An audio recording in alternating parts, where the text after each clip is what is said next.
জানাচ্ছি। সুপ্রিয় মাধবপুর এবং চুনারঘাটবাসী, আমি আপনাদেরকে আশ্বস্ত করতে চাই, সংক্ষিপ্তভাবে বলতে চাই, শিক্ষা, চিকিৎসা এবং অবকাঠামো উন্নয়ন দরকার আছে না নাই?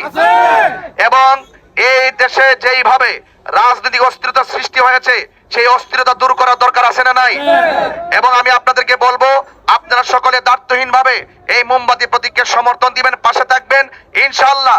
যদি মালিক আমাদেরকে দয়া করে, যদি মালিক আমাকে এই রাষ্ট্রের এই চুনারঘাট মাধবপুরের দায়িত্ব যদি আল্লাহ পাক আমাকে লিখে রাখেন, তাইলে ইনশাআল্লাহ আপনাদেরকে আশ্বস্ত করতে চাই যে অবশ্যই এই দেশ থেকে, এই মাধবপুর চুনারঘাট থেকে দুর্নীতি, চাঁদাবাজি বন্ধ করা হবে।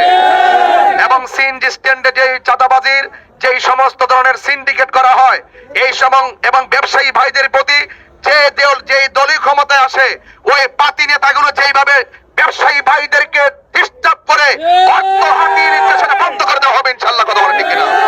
এই জন্য আপনারা আশ্বস্ত এবং বিশ্বাস রাখতে পারেন, কারণ ধর্মীয় মূল্যবোধের জায়গায় যেহেতু আমি কাজ করি, আপনাদের টাকা আমি মেরে খাবো না। এবং রাষ্ট্রের যে বাজেট আছে, সেই বাজেট সুষম বন্টন নীতির আলোকে এই মাধবপুর চুনারঘাটের রন্ধ্রে রন্ধ্রে প্রত্যেকটা কাজ বাস্তবায়ন করা হবে।